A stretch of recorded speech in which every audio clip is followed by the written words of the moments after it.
लेकिन आत्माकारी निर्भय हो सकता है। जो अपने को शरीर करके जानेगा उसको विकल्प चलेंगे, विकल्प से उसको डर आएगा, फिर कॉन्फिडेंस लूज करेगा। मैं क्या करूं, कैसे चलूं। लेकिन जो आत्माकार है वो हमेशा ही कॉन्फिडेंट है। नॉन कॉन्फिडेंस कहाँ से आता है? वो भी आपके ख्याल से आता है। जब आप दूसरा देखते हो, कंपेयर करते हो, फिर कमज़ोर पड़ जाते हो। लेकिन जब है ही अपना आप, और फिर इसने किया तो क्या, मैंने किया तो क्या, इसको श्रेय मिला तो क्या, मुझे श्रेय मिला तो क्या, ज्ञानी के अंदर ये फीलिंग्स भी नहीं है। आप लोग इसीलिए कॉन्फिडेंस लूज कर देते हो क्योंकि दूसरों से अपना कंपैरिजन बहुत करते हो, और कंपैरिजन कर कर के सोचते रहते हो मैं श्रेष्ठ हो जाऊं, दूसरा श्रेष्ठ ना हो जाए, फिर इसका नाम हो जाएगा, फिर मेरा नाम नहीं होगा, फिर ये अच्छे से कर देगा, फिर मैं शायद ना कर पाऊंगा। अब जो कर्म करने से पहले फल की इच्छा लिए बैठा है अंदर, वो भला कर्म भी कॉन्फिडेंस से क्या करेगा? घबराहट पैदा करता है ना। फल की जो चाहना है घबराहट पैदा करती है। डॉक्टर जब ऑपरेशन करता है तो बस ऑपरेशन करता है कंसंट्रेशन से। लेकिन आप लोग जितने बाहर बैठे रहते हो, आप लोग सारे सिर्फ रिजल्ट की चाहना में हो, इसीलिए आप लोग घबराते रहते हो। कभी रोते हो, कभी हंसते हो, कभी प्रेयर्स करते हो, कभी कुछ करते हो। ये सारा खेल क्यों होता है? क्योंकि आप फल की इच्छा लेके बैठे हो। जो फल की इच्छा वाला है वो कभी भी कॉन्फिडेंट नहीं हो पाएगा, घबराता ही रहेगा। कई बच्चे स्कूल में देखा है पेपर देते समय नर्वस हो जाते हैं, आता सब है। कई बच्चों को आप तैयार करके ले जाते हो इंटरव्यू के लिए, घर में बच्चा सब सुनाता है, वहाँ नर्वस हो जाता है। अब आप बोलते हो बच्चे की बुद्धि ऐसी है वो नर्वस हो गया। नहीं, उसको नर्वस आपने किया। घर में ही उसको जो याद कराना शुरू किया, अच्छे से बोलियो, पास होना है, एडमिशन कराना है। अब घर में वो केयरलेसली बोलता है, कॉन्फिडेंटली बोलता है, लेकिन जितना अगले को कॉन्शियस कर दिया गया, अगले का कॉन्फिडेंस लूज होने लगा। इंसान जहाँ भी कॉन्शियस होता है ना, कॉन्फिडेंस लूज करने लगता है, और अदरवाइज उसके अंदर से बैठ के परमात्मा आप ही कार्य करा लेता है। अब आप चाय तो रोज बनाते हो घर में, पर आप अभी ऊपर बनाने जाओ, कोई आपको बोल दे हमारे लिए कि उनके लिए बननी है चाय। अब आपका मन 1 मिनट में कहेगा मेरी बनी पता नहीं पसंद आएगी कि नहीं, पता नहीं कैसी पीते हैं, अच्छा आप लोग बना लो। ये थोड़ी है चाय बनानी नहीं आती। कॉन्शियस होते ही कॉन्फिडेंस लूज हो गया। किसी भी काम में जब हम कॉन्शियस होते हैं, अब गाड़ी सब चलाते हैं, सालों से चला रहे हैं, नई गाड़ी लेके आते हैं, कई बार हमारा मन है पहले आप बैठिए, चाबी हमारे हाथ में दे देते हैं, आप बच्चों को बोलिए चलाएं। हम कहते हैं आप गाड़ी लेके आए हैं, आप चलाइए, सबको अच्छा लगेगा, हमें भी अच्छा लगेगा आपके साथ बैठें।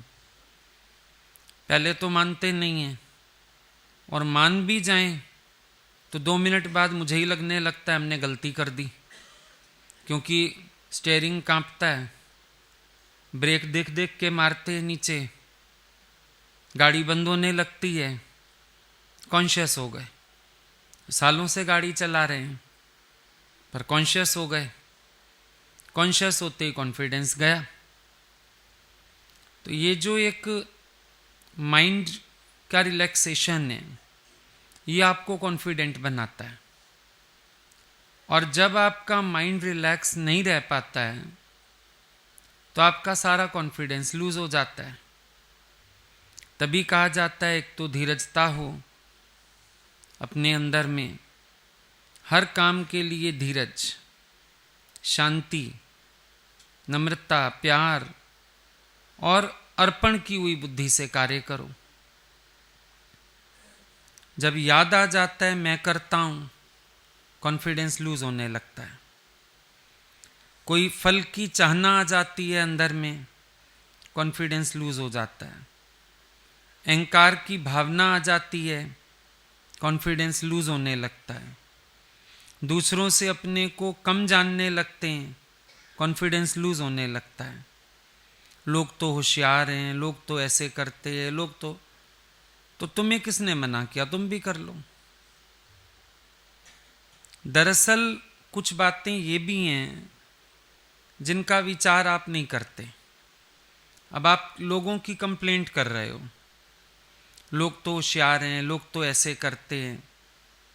अच्छा, तुम्हें हम कह रहे हैं तुम करो, तो कहोगे नहीं ज्ञान के अकॉर्डिंग ठीक नहीं है बात, हम नहीं करते।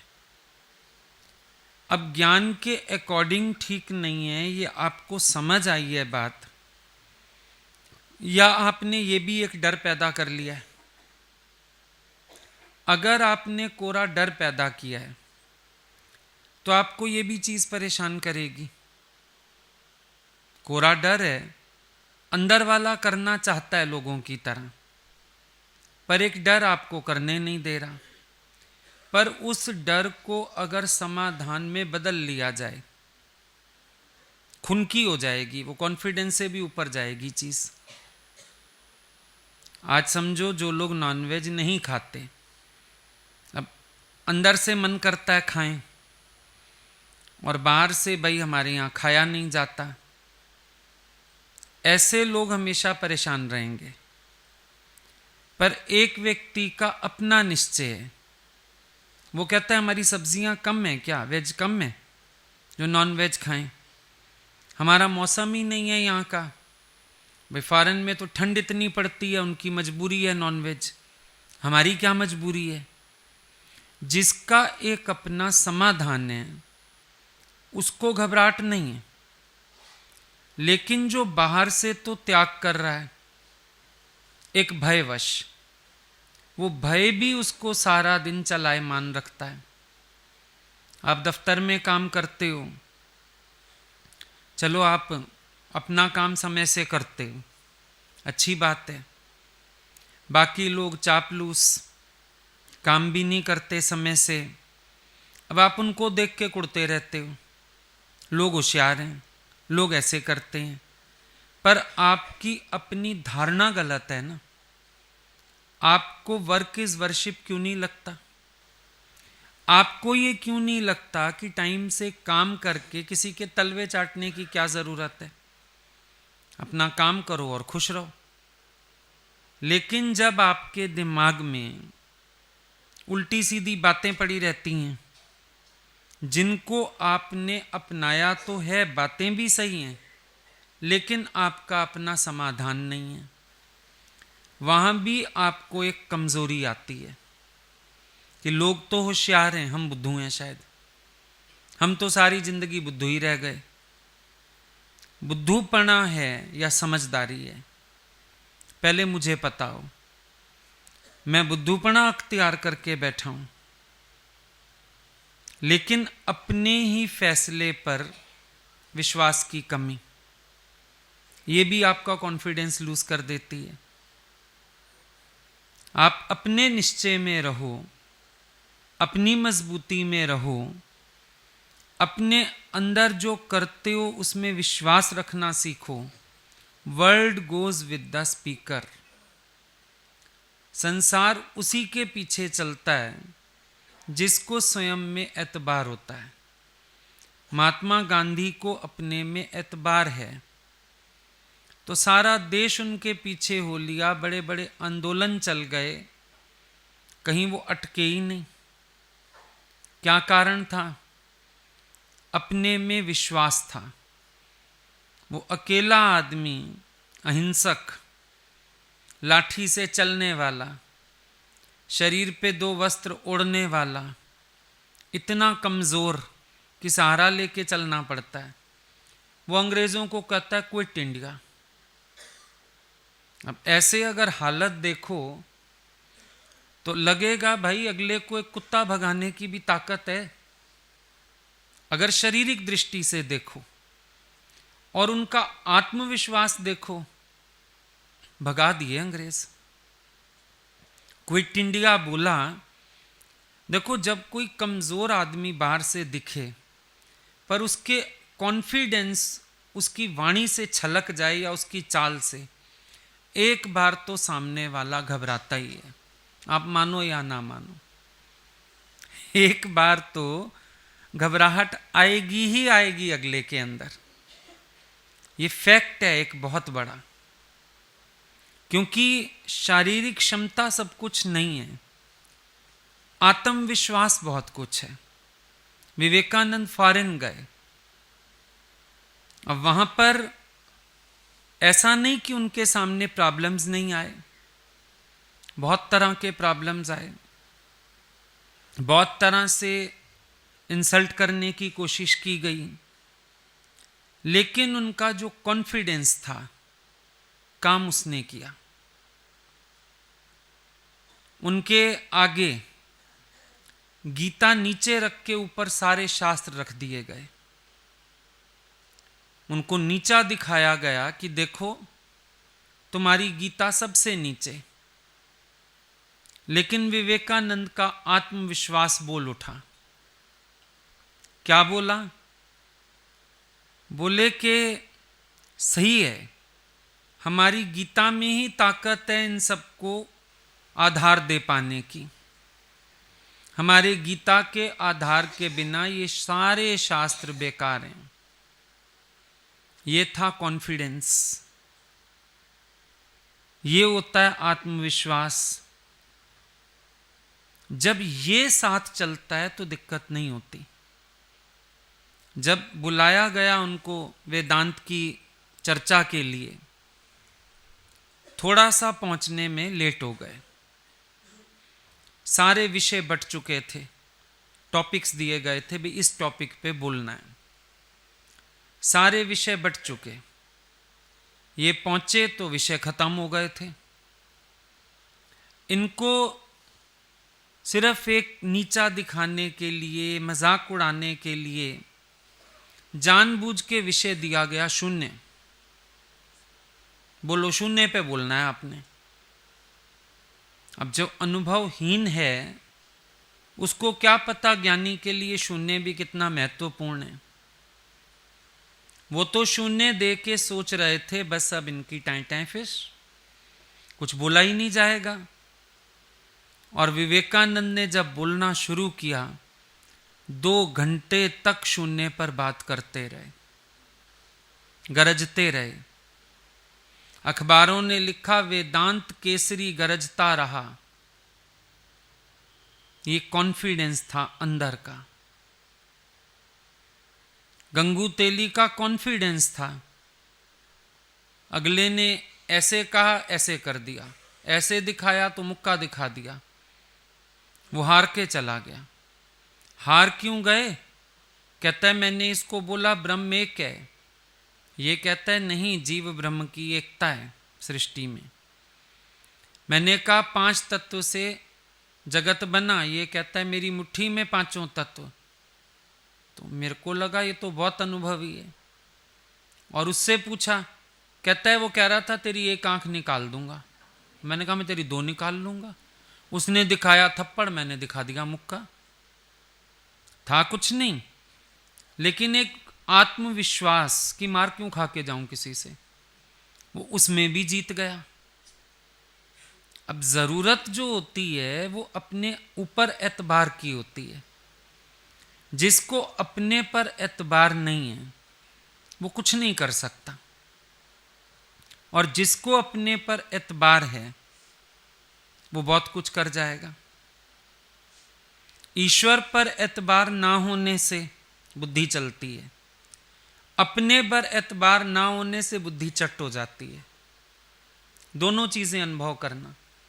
जब किसी को ईश्वर पर एतबार नहीं है, बुद्धि चलती रहती है, ये करना है, ये करना है, ऐसे करूं, ऐसे करूं। और जिस समय इंसान का अपने से विश्वास हटता है, बुद्धि बिल्कुल चट, कुछ करने लायक नहीं हो। ये तुम आजमा के देखना, बात बड़ी प्रैक्टिकल बात है। हमारी विचारधारा किधर को जाती है, हमारा विचार किधर को जाता है। हम तो यहां बैठ के सबके खेल यही तो देखते रहते हैं। अंदर से छोड़ना बड़ा मुश्किल होता है। कुछ चीजें हैं जिनको छोड़ के अपना मार्ग सीधा लिया जा सकता है, लेकिन इंसान का ईश्वर में विश्वास की कमी होना फिर उसको कर्ता बनाता है, उसकी बुद्धि चलाता है, उसको हलचल में डालता है। ये सबसे बड़ी प्रॉब्लम है। कभी कभी हम समझाते हैं ना किसी को, सत्संग में ही बहुत बातें समझाई, अभी हम जानने को होते हैं, फिर प्रश्नों की लिस्ट लेके आ जाते हैं, मुझे ये पूछना है, मैं ये करता हूँ, ये ऐसे करता हूँ। हम अपना माथा पीटते हैं, मतलब सब गुड़ गोबर। जो समझाया पल्ले उसमें से एक शब्द भी नहीं पड़ा। बुद्धि वहीं की वहीं अड़ी हुई है, कहानी वहीं की वहीं अड़ी हुई है। अंदर से कुछ छोड़ने को तैयार ही नहीं, ना कर्ता भाव छोड़ने को तैयार, ना ईश्वर पे डालने को तैयार, ना डिसइंटरेस्टेड होने को तैयार कि मुझे इतना समझाया, जाए दुनिया भाड़ में, मैं तो बस अंतर्मुख होके चलूंगा। वहां से समझ आता है ज्ञान कैच होता नहीं, गुरु कैच होता नहीं। जहां से गुरु बात करता है वहां से कैच होता नहीं। और जब कोई समर्पण नहीं कर पाता, कॉन्फिडेंस बन नहीं सकता। हमारा विश्वास हमारी समर्पण की भावना होती है। आप ये भी अनुभव करना, आज हम लोग इस मार्ग पर भी चले, समर्पण ही तो हमारा आत्मविश्वास था। क्या था हमारा विश्वास? एक समर्पण की भावना कि जिसको सौंप दिया वो संभालने वाला। हम कहां से आ गए बीच में? इसीलिए ना अपनी चिंता करी, ना अपने वालों की चिंता करी। कभी कोई सामंजस्य बिठाने की कोशिश ही नहीं की, घरों में तालमेल बिठाएं, इसको समझाएं, उसको कहें, आवश्यकता पड़ी नहीं। क्योंकि अंदर एक बात पता थी, जो मुझे संभाल रहा है वो सब कुछ संभाल रहा है। बात खत्म। हमें कोई टेंशन है ही नहीं किसी बात की भी। भाई हर एक अपनी बात आप करेगा, मैं क्यों बीच में आऊं? और जिसको जहां प्रॉब्लम होगा वो अपने आप अपना सॉल्यूशन ढूंढेगा। मैं क्यों अटकूं? मैं इसके लिए सोचूं, उसके लिए सोचूं, और अपना पैर पड़ा कब्र में। सच बात तो यही है। लेकिन होता क्या है, सत्संग सुन के भी हम एक दिखावा करते हैं। मगरमच्छ के आंसू बहा दिए झूठे वाले, मुझे बड़ा फील हो रहा है, मुझे बहुत ऐसे लग रहा है। अच्छा, फिर आपसे पर 2-3 बातें तो पूछनी है। क्यों? वो तो दिखावा करके जल्दी जान छुड़ाई, और अंदर उत्साह वही का वही बना हुआ है। शुक्र है लाइसेंस मिल गया, शुक्र है भेज रहे हैं, शुक्र है मैं अब जाके अपने जो मैंने सोचा हुआ था वो ऐसे कर लूंगा, वो वैसे कर दूंगा। सत्संग तो पल्ले पड़ा ही नहीं। सत्संग पल्ले पड़ता, सबसे पहले कॉन्फिडेंस गेन होता। शायद अंदर वाला इनकार करता, मुझे कहीं शरीक होने की जरूरत नहीं।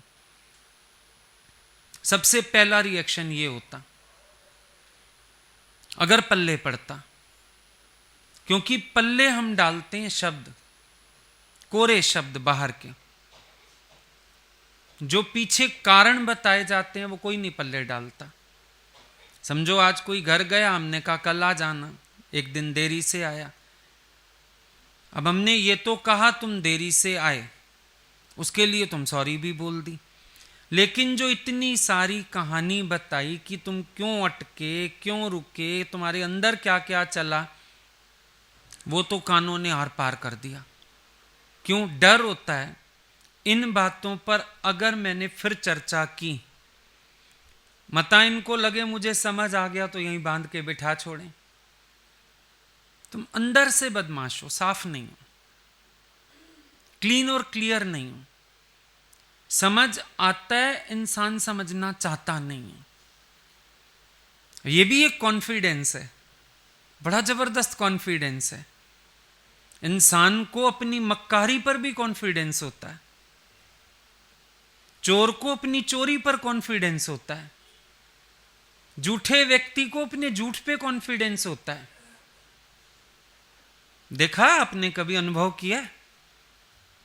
कॉन्फिडेंस बहुत तरीके से रहता है अंदर, बड़े तरीके से इंसान कॉन्फिडेंस से काम कर जाता है।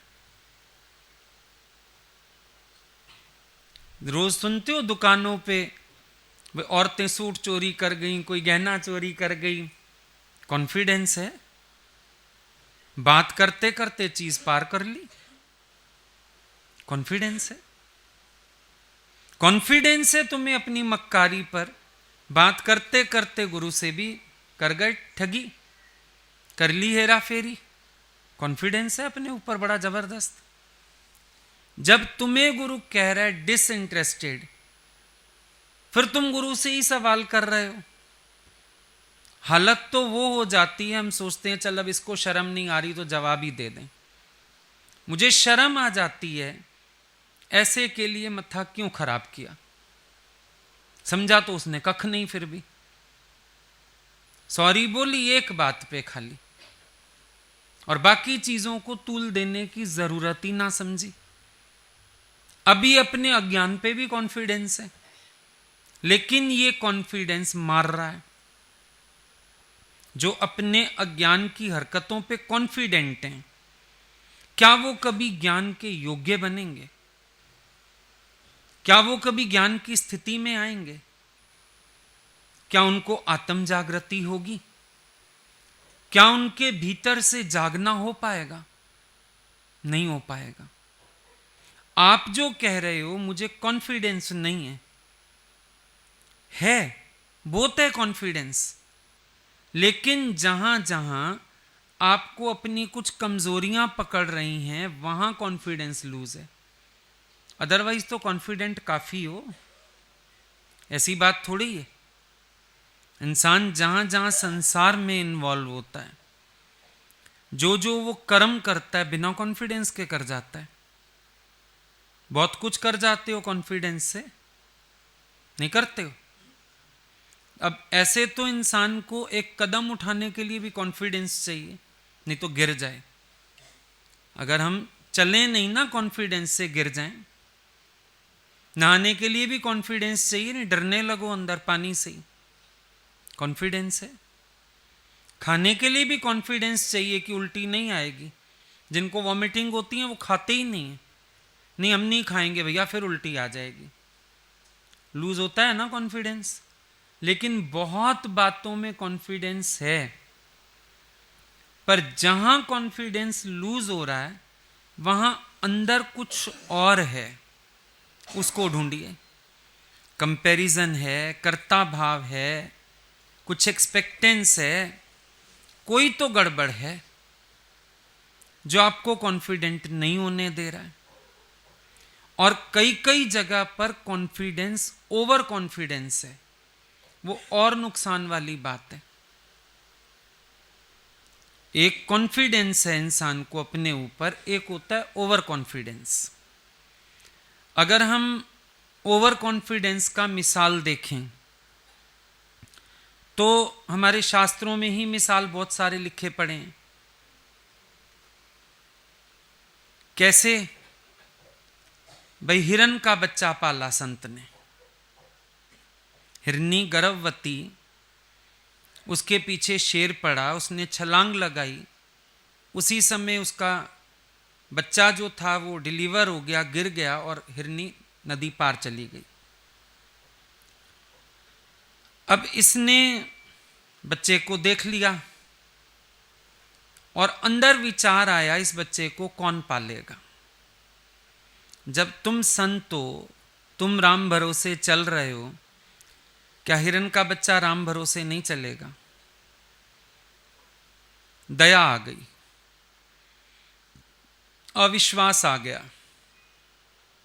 कर्ता भाव आ गया, साथ में मोह आ गया। रहा ना, संग दोष ने मोह पैदा किया। अब बच्चे को पालते पालते ममता हो गई, बीच बीच में से उठ के उसको खाना देने जाता था, बीच बीच में से उठ के संभाल करता था, कहाँ गया, घास खा रहा है, अंदर क्यों नहीं आया। पर अपनी क्रियाओं को जांचा नहीं कि मेरी समाधि बार बार हिरन के बच्चे के कारण भंग हो रही है। कॉन्फिडेंस, मैं तो संत हूं। एक तो सात्विकता का जो कॉन्फिडेंस है ना, ये इंसान को अपनी जांच भी नहीं करने देता। बड़े कॉन्फिडेंट रहते हैं, हम तो सही हैं। मैं भी कभी किसी को टोक दूं ना, मजाक में ही कुछ बोल दूं, नहीं ऐसा तो कुछ नहीं है, ऐसा जांचेंगे नहीं अपने को। हम बोल रहे हैं तो हम कुछ तो सोच के बोल रहे हैं, क्योंकि एक बड़ा कॉन्फिडेंस है अपने ऊपर। आई एम राइट, बस आई एम राइट। और हम चाहे तुम्हारे आचरण से एक आना भी सेटिस्फाइड नहीं, पर तुम ओवर कॉन्फिडेंट, भरत की तरह, मैं तो संत हूं। कई लोग तो साधना की भी आवश्यकता नहीं समझते।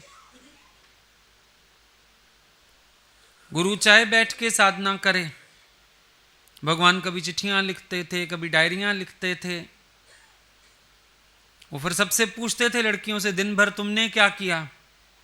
कुछ नहीं, खाया पिया, काम वाम किया, लोगों से मिले, सोए।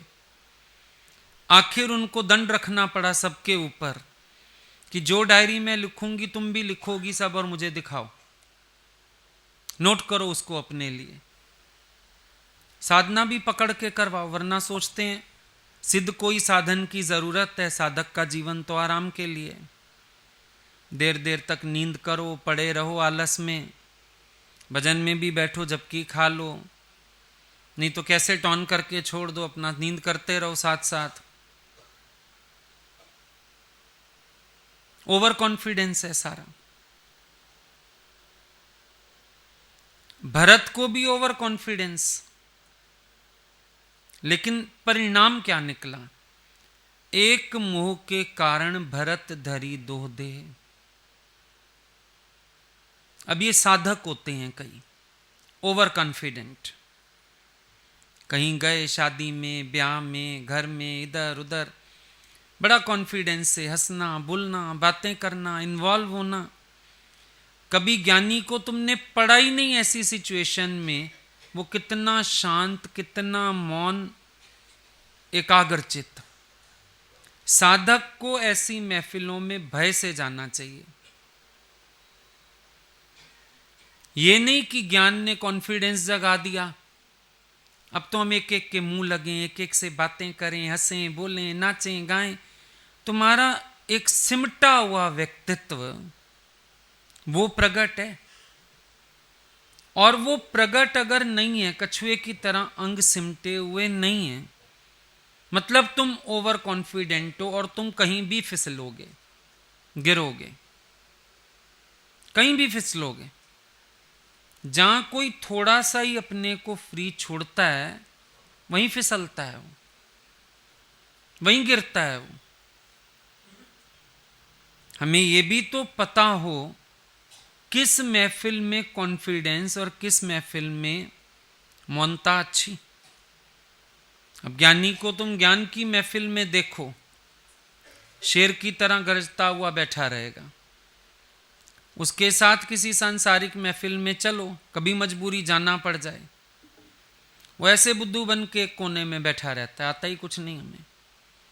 ऐसा नहीं उसको गिरने का डर है, अब उसकी प्रकृति हो गई है। पर साधक को ये प्रकृति बनानी पड़ेगी। तुम्हारे हाव भाव, चलना, उठना, बैठना, इसमें एक साधक की लक्षणा दिखनी चाहिए। गंभीरता से बोलना, लिमिट में बात करना, लिमिट से किसी से भी मिलना जुलना, सब चीज़ों में पता चलता है ज्ञान का। कॉन्फिडेंस कहाँ हो? अपने निश्चय में। कॉन्फिडेंस कहाँ हो? अपने निर्णय में। कॉन्फिडेंस कहाँ हो? अपने समर्पण में, अपने सतगुरु में। ये चीज़ें तो करती हैं पार।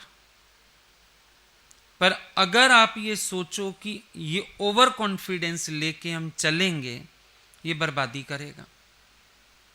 एक लड़का आता था गुरुजी के पास, पहले तो बोला हमको समर्पण करना है, हमको तो ऐसा वैसा। अचानक बोलने लगा नहीं भगवान हमें तो शादी करनी है। उन्होंने कहा करो, मना नहीं, पर एक बात बता, तेरे को इतना तुमने ज्ञान सुना, इतना गुरु ने बताया नेगेटिव सब माया में, फिर अभी तेरे को कैसे मन हुआ? बोला मुझे विचार चला है, मैंने तो ज्ञान सुन लिया, तो मैं तो उन नेगेटिविटीज को खत्म करके चल सकता हूं ना। अब देखो कितना ओवर कॉन्फिडेंस ने बुद्धि उलट दी। भगवान हंसते थे बाद में, बोले इसको गुरु का आदर्श भी नजर नहीं आया कि गुरु तो तेरे से ज्यादा कॉन्फिडेंट है, फिर भी माया में जाके तो नहीं गर्क हुआ, और है अंदर इच्छा। और दूसरा ओवर कॉन्फिडेंस। अगर ओवर कॉन्फिडेंस ना होता, शायद अपनी इच्छा को जीतने का यत्न कर लेता, फिर भी तो इंसान जीत लेता है। लेकिन जहां है ही कोई ओवर कॉन्फिडेंट, वहां वो अपने को जीतने की कोशिश क्या करेगा? जिस महफिल में आप बेपरवाही से घूम रहे हो, ना ज्ञान साथ, ना गुरु साथ, ना साधना साथ, ओवर कॉन्फिडेंस ही तो हुआ। और उसके बाद क्या होगा? सारे स्वभाव निकल के बाहर, सारी हरकतें बाहर। अगर तुमसे हम ये सवाल पूछेंगे, क्या तुम हमको गारंटी दे सकते हो कछुए की तरह तेरे सब अंग सिमटे हुए थे? तुम नहीं दे पाएंगे। तुम क्या, हम नहीं देंगे गारंटी, क्योंकि जो तुम तैयारियों से गए, जो तुम बातें सोच के गए, जो तुम हमसे भी प्रश्न करके गए, उससे साफ समझ आ रही है इन्वॉल्वमेंट, रस। रस ये मत सोचना कि बस जब अपने साथ कुछ बीतता है हम तभी रस लेते हैं। आप तो पिक्चर देख के भी रस लेते हो, जानवर को भोगते देख के भी रस लेते हो। क्या हो गया? अपना नहीं, किसी दूसरे का सही फंक्शन। लेकिन तुम्हारे अंदर वाले की ओवर इन्वॉल्वमेंट का क्या अर्थ है? कि तुमने मजा ढूंढा कहीं ना कहीं, साइड से सही, तुमने थोड़ी विष्ठा चाटी सुअर की तरह, चलो पूरा नहीं घुसे बीच में, किनारे से खा लेता हूं, क्या हो गया? कुछ रिश्ते ऐसे होते हैं जिनमें एक मर्यादा, सावधानी जरूरी होती है। बड़े छोटा नहीं देखता मन। अगर मन बड़ा छोटा देख लेता तो काम बन जाता, लेकिन मन नहीं देखता। इसीलिए बोला जहां काम है वहां लज्जा नहीं, और जहां लज्जा छूटती दिखे समझना काम हावी हो रहा है तुम्हारे ऊपर। मन का कुछ भरोसा नहीं, वो कहीं से भी रस लेता है। उसको क्या फर्क पड़ता है भाई है, उसको क्या फर्क पड़ता है जीजा है, उसको क्या फर्क पड़ता है पड़ोसी है। मन जब फिसलता है किसी पे भी फिसलता है। हम अपने में सिमटे हुए होने चाहिए या हम बहिर्मुख होने चाहिए? वैसे इंट्रो हम बड़ी अच्छी देते हैं सबको अपनी, मैं तो बस वहीं समर्पित हूं, मैं तो भगवान का ही हूं, मैं तो बस वहीं रहता हूं। इंट्रो तो बड़ी अच्छी देते हो अपनी, लेकिन ऐसी इंट्रो सुनने के बाद हर कोई तुम्हें सिर के बालों से पैर के नाखून तक जांचेगा जरूर। लक्षणा क्या है।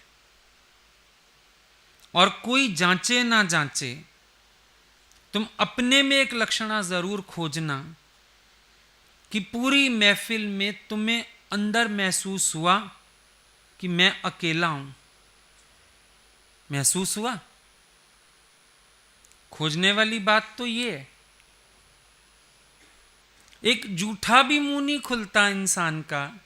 जूठा तो वैसे खुलना भी नहीं चाहिए, फील होना चाहिए कि मैं आप सबके बिना क्या करूंगा, मेरा तो मन ही नहीं लगेगा, मेरे इस परिवार का एक भी ना हो। ध्यान क्यों? ध्यान कहां हो? ध्यान तो अपने रंगरलियों में, अपने मजों में। ये ध्यान कैसे जाए? ये ध्यान कैसे जाता? और जिसका ये ध्यान जाएगा वो महफिल में वैसे ही विचारा सुनना, मैं करूं क्या, समझ ही नहीं आएगा। अब वापस आ जाओ बुल्ले शाह पे। महफिल तो पराई थी, पर बुल्ले शाह ने जो वो घर की शेरवानी पहनी और वो क्या कहते हैं उस जूते को, तिल्ले वाले जुतियां जो होती हैं, वो जूती पहनी, टोपी पहनी, रंग गया घर वालों के रंग में। अब तो इंतजार भी नहीं गुरु के यहां से कोई आए, और आ गया तो इग्नोर हो गया बेचारा। सुना हुआ बड़ा कुछ है, गुथने की बड़ी जरूरत है, बहुत जरूरत है गुथने की। इंसान को 5 मिनट नहीं लगते, गिरगिट की तरह रंग बदल जाता है। और यही गूढ़ा रंग, शाम रंग चढ़ा रहना चाहिए कि संसार में जाके एक क्षण को भी रंग ना चढ़ने पाए। कैसे चढ़ सकता है कोई रंग संसार का? सोचने वाली बात है। कैसे चढ़ सकता है?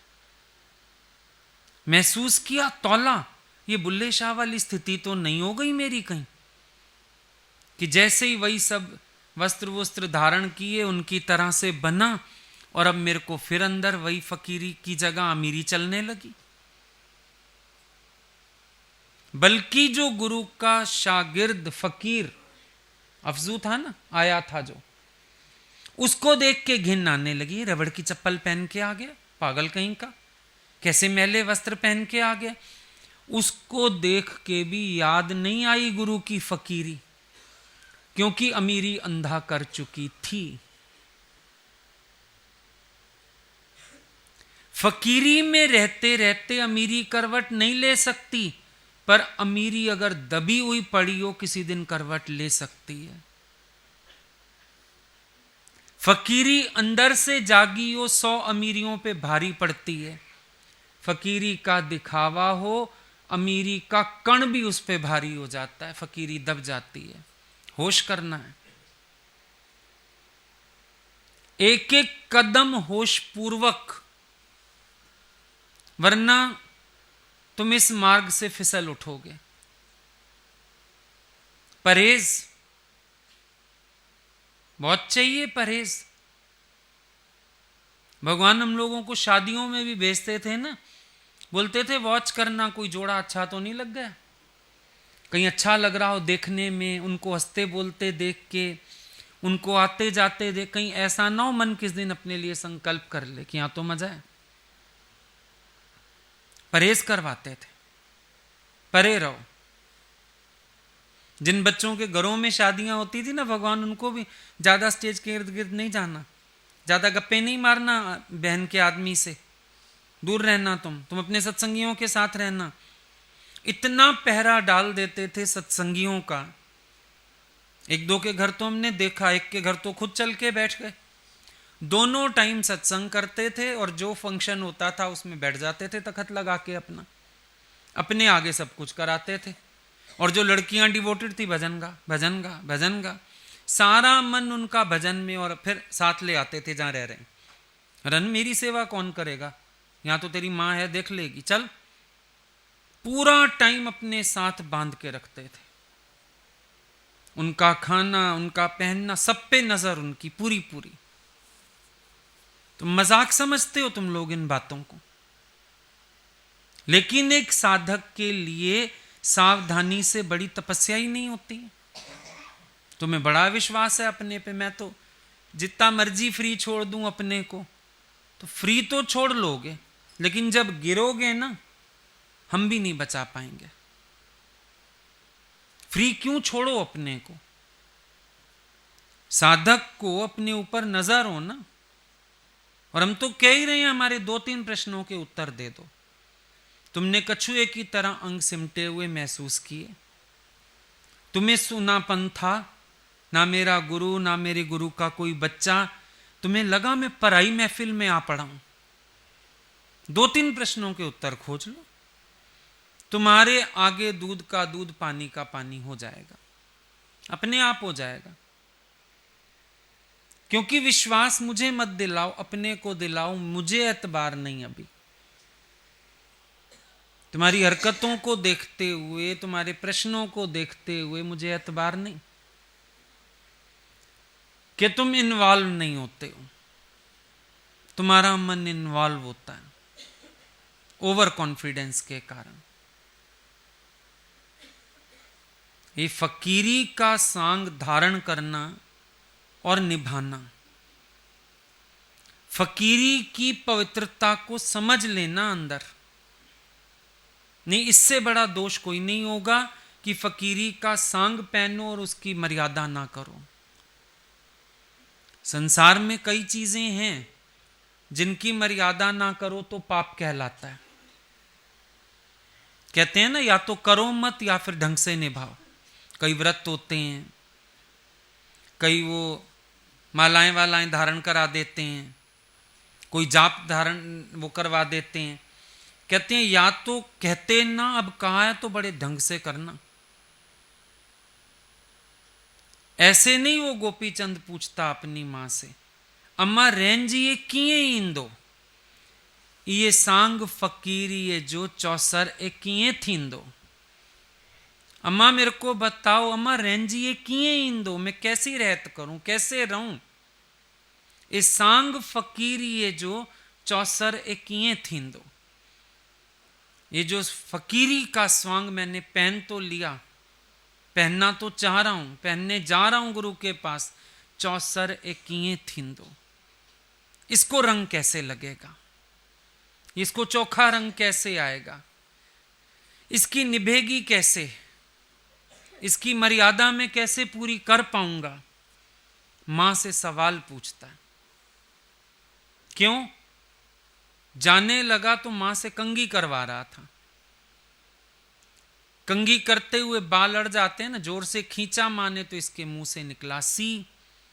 मां कहती है ये तो बर्दाश्त नहीं हो रहा, और प्रीतम की शक्तियां बर्दाश्त करेगा, जा रहा है फकीर बनने।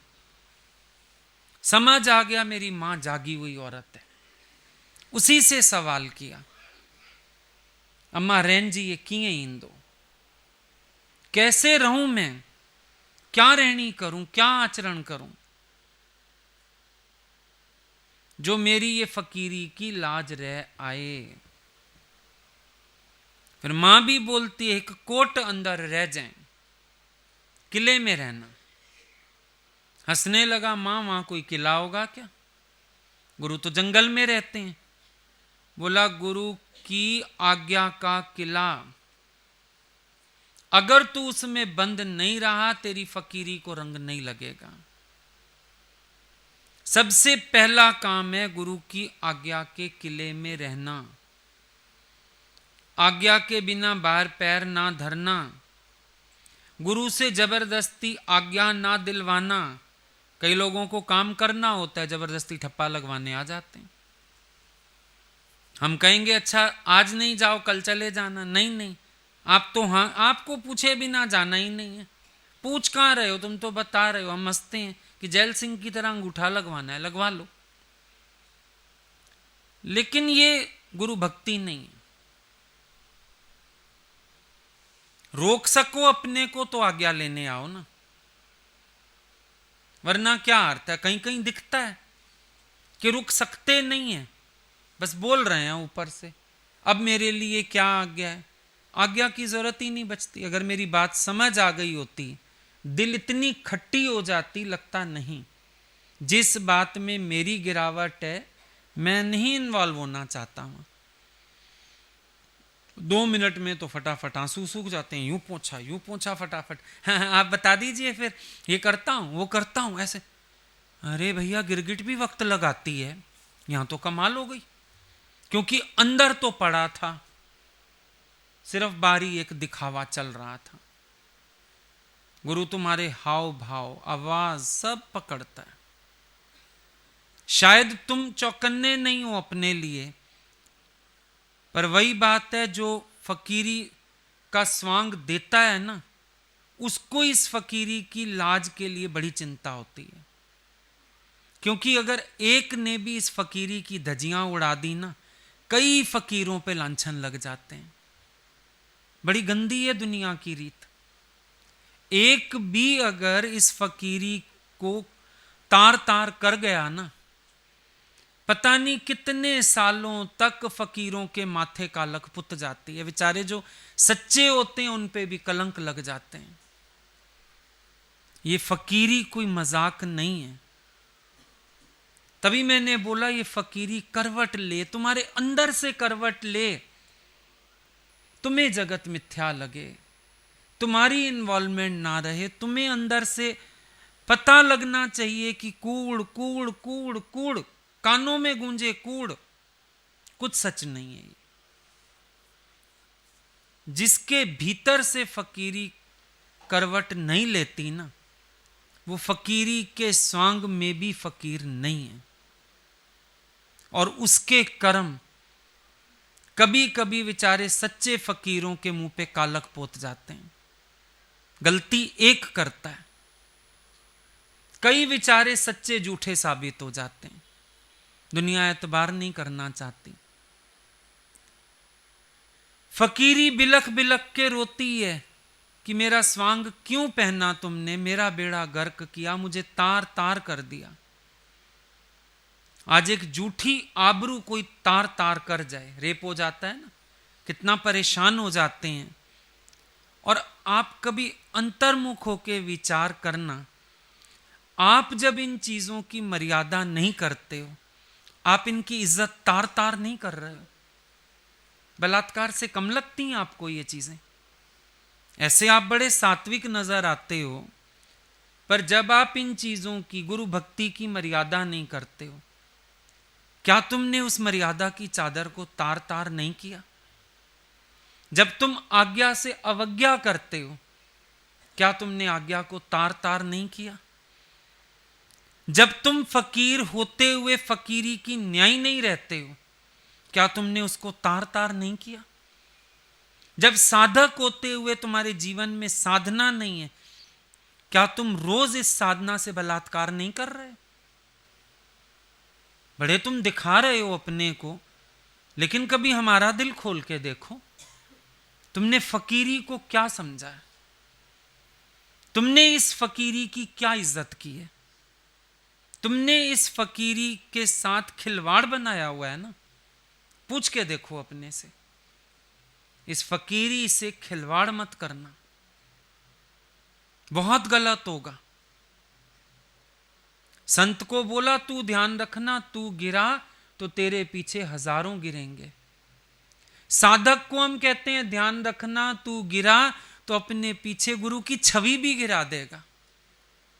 तू तो और सतर्क रह, तेरे कारण गुरु की छवि ना धूमिल हो जाए, तेरे कारण पीर फकीर ना शर्मिंदा हो जाए। आ तो गए, स्वांग तो पहन लिया, लेकिन अब तुम एक एक जो साधक हो ना, तुम्हारे हाथ में कई संतों की, कई पीरों फकीरों की इज्जत है। अब तुम्हारी एक गलती उन पे छींटे डाल जाएगी, उनकी निंदा होएगी, उनको कोई फकीर नहीं मानेगा, उनकी कोई शरणागति नहीं लेना चाहेगा।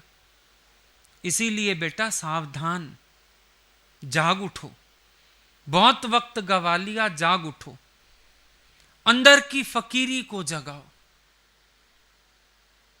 तुम्हारे जीवन से तुम्हारी फकीरी छलकनी चाहिए। लगे तुम भगवान के फकीर हो, बस इससे ज्यादा कुछ नहीं हो। और मस्त फकीरों की तरह बेपरवाह बादशाह होकर के राम धुन में मस्त रहो, दूसरा कुछ भी नहीं, दूजी कोई बात ही नहीं, दूसरा कोई विचार ही नहीं। राम धुन में रहो, हर समय तुम्हारे अंदर वो तार तार में राम धुन बजनी चाहिए। अगर तुम्हें इस फकीरी को तार तार होने से बचाना है तो अपने हृदय की तार तार में ओम का तराना गुंजायमान कर दो। अगर तुम्हें इस फकीरी की लाज रखनी है तो तुम्हें बहुत जागृति से चलना होगा। और अगर चलते चलते भी कोई पीछे हटता है, समझो उसने भी तो इस फकीरी की लाज उतारी है ना। चला तो बड़े निश्चय से और बीच में जाके पड़ गया कमजोर, बीच में जाके अपने स्वभाव के अधीन, कर्मों के अधीन, पता नहीं किस किस विकार के अधीन। मतलब तुम्हारे लिए कितना आसान है, ये फकीरी की चादर मन आया ओढ़ ली, मन आया उतार के फेंक दी। मन आया तुम फकीर बन गए, मन आया तुम अमीर बन गए, मन आया तुम वैरागी बन गए, मन आया तुम रागी बन गए, मन आया तुम 24 घंटे चिपट के बैठ गए गुरु को, मन आया तुम दिनों के दिन नजर नहीं आए गुरु को। मजाक समझा है, गुरु को मजाक समझा है, फकीरी को मजाक समझा है। क्या सोच के आते हो, क्या सोच के आते हो? होश है या बेहोशियों में जिए जा रहे हो? जीवन का एक एक क्षण साधक का होश में बीतना चाहिए। हम रोज कह रहे हैं जागो रे जिन जागना, अब जागन की बार, फिर क्या जागे नानका जब सोए पांव पसार। इस फकीरी की वैल्यू करना, दे दिए गुरु ने बिना कुछ जांचे परखे, देते नहीं है संत फकीरी आसानी से। तुम जैन मुनियों के यहां जाओ, कितना औखा है उनका ये नाम दान और हर चीज। निमक निमक कर शरीर कटावे तो भी होमे मैल ना जावे। पता है वो जब नाम दान देते हैं क्या करते हैं? फकीर बनाते हैं किसी को, मुनि, अपने शरीर का एक एक बाल पूटो, करके देखो जरा कितनी पीड़ा वाली स्थिति। दादाजी ने कोई पीड़ा नहीं दी, कोई साधना नहीं कराई, बिठा लिया। लेकिन क्या दादा के विश्वास को झूठा साबित करोगे? क्या तुम ऐसा कुछ करना चाहते हो कि गुरु आने वालों से एतबार हटा दे? सोचो, यहूदियों की जात में आज तक अवतार नहीं आता। क्राइस्ट की ऐसी हालत करी उन्होंने, अब अवतार नहीं आता उनकी जात में। कुछ भी गलत करोगे, हो सकता है अवतार आने वालों पे एतबार ना करें। हो सकता है हम लोगों को सोचना पड़े कि नहीं, कुछ पाबंदियां लगा दो ताकि इनको होश रहे, आने वालों को कदर पड़े। रास्ता मुश्किल करोगे ना दूसरों का भी, ऐसा नहीं करना। ये सच का ज्ञान कोई मजाक नहीं है। ये गुरु के पीछे चलना, फकीरों के पीछे चलना कोई मजाक नहीं है। फकीरों का एक एक कदम बरकत भरा, उस बरकत को मिट्टी में नहीं मिलाना होता। फकीर का एक एक कदम बरकत वाला। भगवान चलते थे ना, ऐसे अंदर वाला हाथ जोड़ता था, एक एक कदम जहां रखते थे लगता था बरकत वाले पैर। पता नहीं इनकी कौन सी हरकत में कौन सी बरकत हो रही है। भगवान हमको आंख देना, भगवान हमको संभालना, प्रेयर करते थे अंदर अंदर। मजाक है साथ चलना, मजाक है। भले कहने में आ गया हाथ पकड़ के भगवान हमारे साथ वॉक करते थे, पर जितनी देर वो हाथ पकड़े रहते थे अंदर वाला प्रार्थना करता था, कोई दिन मजबूर हो के वो मेरे से हाथ ऐसे ना करें, बड़ी शर्मिंदगी होगी उस दिन। मैं हाथ छुड़ा के ना भाग जाऊं कहीं, बड़ा गंदा काम हो जाएगा उस दिन। मैं उनकी इस पकड़ की भी लाज रख पाऊं, मैं उनके इस प्यार की भी लाज रख पाऊं, मैं उनके प्यार को समझ पाऊं, मैं उनके ज्ञान को समझ पाऊं। अंदर वाला प्रार्थनाएं करता रहता था हर टाइम, क्योंकि क्या भरोसा है मन का, कब छुड़ा देता है। मन तो ऐसा है, घोड़ा खोल के ले जाएगा, गधा बांध जाएगा। तुम देखते रहो, एक सफेद जानवर बंधा खड़ा है, सवेरे पता लगेगा घोड़ा गया, ये तो गधा है। मन ऐसे ही कर्म कराता है, बच के चलना। फिर उसकी मां बोलती है मीठे मीठे माल खाना। कहता है मां कमाल करती हो, वहां माल पकवान बने। कहती है जब बहुत भूख लगे ना, जो मिलेगा गुरु दर पे वही मीठा माल होगा, तब खाना। सारा दिन मुंह चलाएगा तो वहां प्रसाद का भी निरादर करेगा। फिर उसको बोलती है अच्छे अच्छे पलंगों पे सोना, बढ़िया बिस्तर पे। मां वहां बिस्तर कहां से आएंगे, पत्थरों पे सोते हैं। बोला जब सारा दिन रहेगा ना सेवा में, पत्थर पे भी बढ़िया नींद आएगी। ऐसे तेरी फकीरी की लाज रहेगी। ऐसे ऐसे मां ने उसको 3-4 मिसाल बताए कि बेटा सावधान रहना, नहीं तो तेरी फकीरी को दाग लग सकता है। संतान ने अयो फरमाया, वेखी किथे दाग ना लगे। एक जानवर भी अपनी खाल को दाग नहीं लगने देता है, पता है, बचा के चलता है। हम भी जागृत रहें, वेखी किते दाग ना लगे। कईयां जन्मा दे पाद चोला पाया। अब आप सोचते हो जन्मों के बाद ये नर्तन मिला, कोई नहीं, कई चोले डालता है। ये फकीरी का चोला। कईयां जन्मा दे बाद, जन्म जन्म भटक के सतगुरु मिलते हैं। अवतार ऐसे नहीं मिल जाते, जन्मों के जन्मों की अंत आती है, तब अवतार मिलते हैं, तब वो साकार रूप में भगवान सामने आते हैं। तो कईयां जन्मा दे बाद चोला पाया, वो ज्ञान का चोला पहनाते हैं। तो कई जन्मों के बाद पहना है ना, इसकी लाज रखनी है। अगर इसकी लाज नहीं बचाई तो बहुत गलत काम हो जाएगा। इसकी लाज बचा के चलो। सारे दिन में ज्ञान का अभ्यास, मनन, चिंतन, विचार, गुरु से जुड़न बना रहना चाहिए। हर कदम पे सोच विचार। आज अगर हम एक व्हाइट शॉल भी पहन लेते हैं ना, सारा दिन संभाल के चलते। या बढ़िया कुछ पहन लो, पश्मीना वश्मीना पहन लो, सारा दिन संभालते हो, कहीं नीचे ना लगे, कहीं गंदी ना होए, कहीं कुछ गिरे ना। कितने सावधान रहते हो।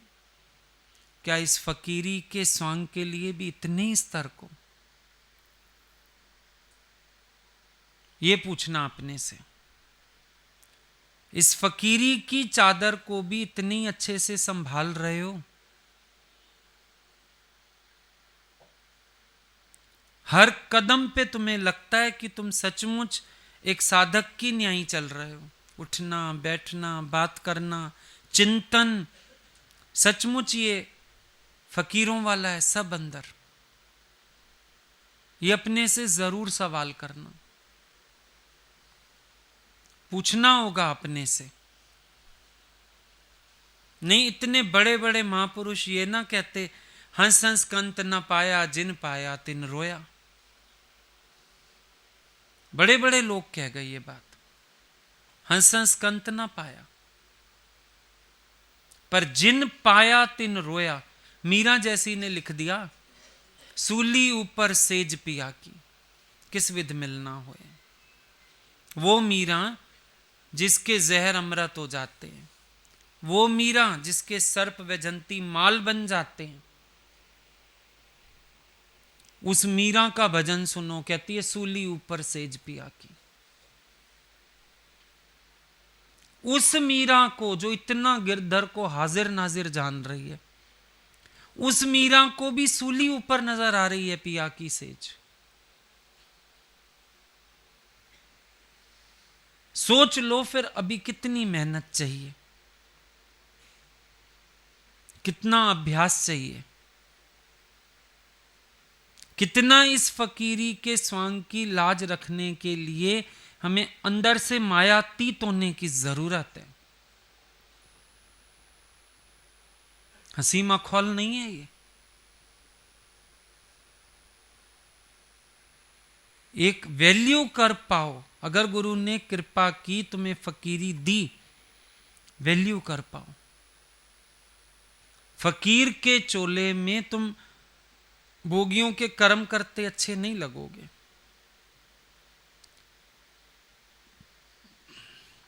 फकीर के चोले में तुम सांसारिक रस लेते शोभा नहीं देते।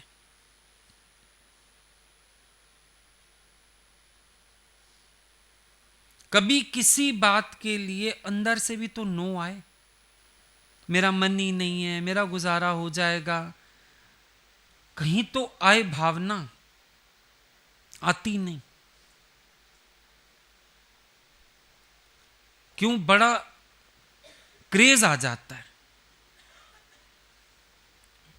और जहां संसार का क्रेज आएगा, तुम भूल जाओगे कि तुम एक फकीर हो। जहां भूलोगे अपनी फकीरी को, वहां गिरावटें शुरू। जहां भूलोगे अपनी फकीरी को, फकीरी के सारे नियमों पे मिट्टी डाल बैठोगे। जहां भूलोगे अपनी फकीरी को, तुम्हारे में और एक सांसारिक व्यक्ति में कोई अंतर नहीं रह जाएगा। अपने भीतर वाले को भी बार बार याद दिलाना होता है, फकीरी याद दिलानी होती है, जागृत होना होता है। जागो हुआ सवेरा, कॉन्फिडेंस ये होने चाहिए। अपने वैराग पर एतबार, अपनी फकीरी पर एतबार, अपनी आत्म जागृति पर एतबार, अपनी मोक्ष का एतबार। ये कॉन्फिडेंस से चलो तो संसार में तो वैसे ही कॉन्फिडेंस से चलोगे, पर सांसारिक कॉन्फिडेंस ही डेवलप करते रह गए ना, ये फकीरी छूट जाएगी बीच में से। आई बात समझ में?